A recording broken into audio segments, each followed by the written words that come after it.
نے سوال کیا کہ قربانی جو کرتے ہیں تو حصہ ایک کی طرف سے رہیں گا یا سب کی طرف سے رہیں گا؟ اور اس بات کو میں اس لیے بھی اب بیان کر دیتا ہوں کہ مہاراشٹر میں جو ہے بیف بین ہے، تو اب ظاہر سی بات ہے مذکر اور مؤنث بڑا جانور دونوں نہیں ہوں گا، تو میں یہ کہوں گا کہ اب صرف چھوٹا جانور ذبح کیجیے آپ، ٹھیک ہے، بکرا بکری دمبا دمبی یہی ذبح کیجیے۔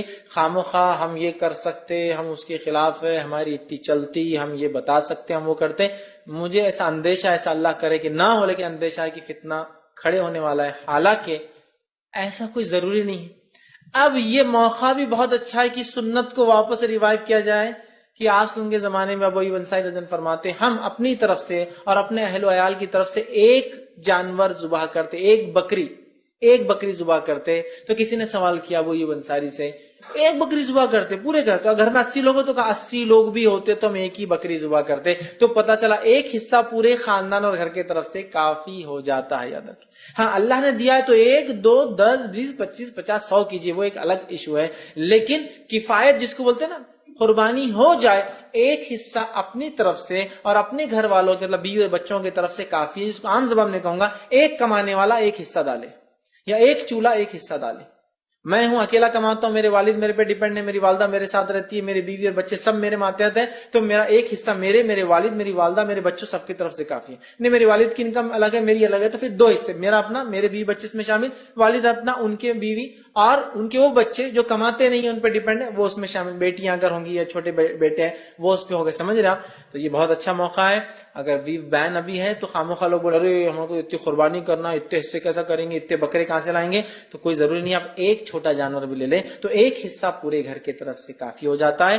لیکن اللہ نے طاقت دی تو آپ ایک سے زیادہ کر سکتے، میں اس سے نہیں روک رہا ہوں، لیکن بتانا یہ چاہ رہا ہوں کہ ایک حصہ آپ کی طرف سے اور آپ کے گھر کی طرف سے کفایت کر جائیں گے۔ مطلب ایک ارنر ہے، آپ ایک ذمہ دار ہے، ایک کمانے والے، تو جتنے لوگ آپ کے ماتحت کافی ہو جائیں گا۔ تو لہٰذا اگر آپ ایک بکری ذبح کر دیں یا ایک بکرا کر دیں تو سارے خاندان کی طرف سے ایک چھوٹا جانور ہو جائیں گا۔ اور بڑے جانور میں 7 خاندان ہو سکتے ہیں، 7 افراد نہیں، خاندان، ٹھیک ہے، 7 فیملی شامل ہو سکتی ہے۔ لیکن چونکہ ابھی ہمارے پاس بیف بین ہے تو ظاہر سی بات ہے بڑا اور چھوٹا، مطلب ہم گائے اور بیل اس کی قربانی نہیں ہو سکتی۔ تو میں یہ کہوں گا مسلمانوں سے کہ اگر حکومت نے یہ قانون دیا ہے تو خام و خواہ اس کی خلاف ورزی کر کے، یہ کوئی شرعی قانون نہیں میں بھی مانتا ہوں، لیکن خلاف ورزی کر کے خام و خواہ دین و ایمان کیوں ضائع کرنا جیلوں میں جا کے؟ جب آدمی کو سمجھ لیجیے اللہ نہ کرے کسی نے لایا اور پکڑا گیا، کتنا پیسہ خرچ ہوگا بیل کے لیے؟ اندازہ لگائیے آپ، 5 سال کی سزا ہے، اور خرچہ کتنا ہوگا آپ کو چھڑا کے لانے میں؟ اس سے اچھا ہے کہ آپ چھوٹے جانور کہیں اس میں کر سکتے قربان، ٹھیک ہے؟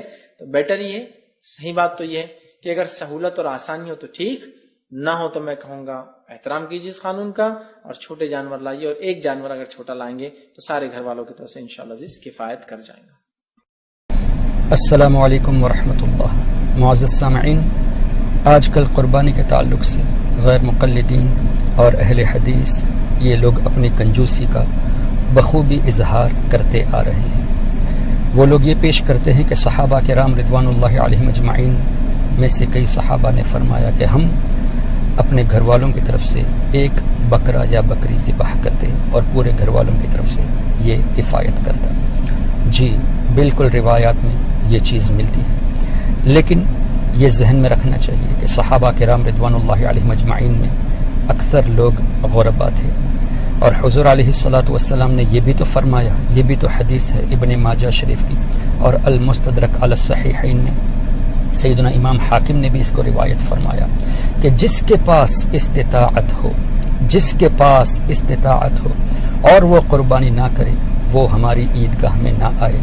تو تم لوگ صاحب استطاعت ہونے کے باوجود بھی قربانی کا انکار کرتے ہو یہ کہہ کے کہ ایک ہی بکری یا بکرا گھر والوں کی طرف سے کافی ہے۔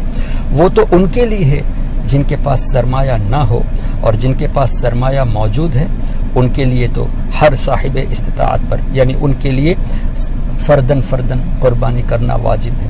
اسی لیے تو ایک بکری ایک آدمی کے لیے، یا پھر ایک اونٹ یا ایک گائے 7 لوگوں کا شمار کیا جانے کا مسئلہ بھی حدیث میں بتایا گیا ہے۔ تم غیر مقلد، اہل حدیث یا جو کچھ بھی ہو، تم خالی دعوے کرتے ہو کہ ہم حدیث پہ عمل کرتے ہیں، جبکہ اہم حدیث شریف کو تم نے ٹھکرا دیا یہ کہہ کر کہ قربانی الگ الگ کرنا ضرورت نہیں ہے اگرچہ استطاعت ہو، جبکہ ابن ماجہ شریف کی اور المستدرک علی الصحیحین اور اسی طرح السنن الکبریٰ میں امام بیہقی نے بھی اس حدیث پاک کو نقل فرمایا۔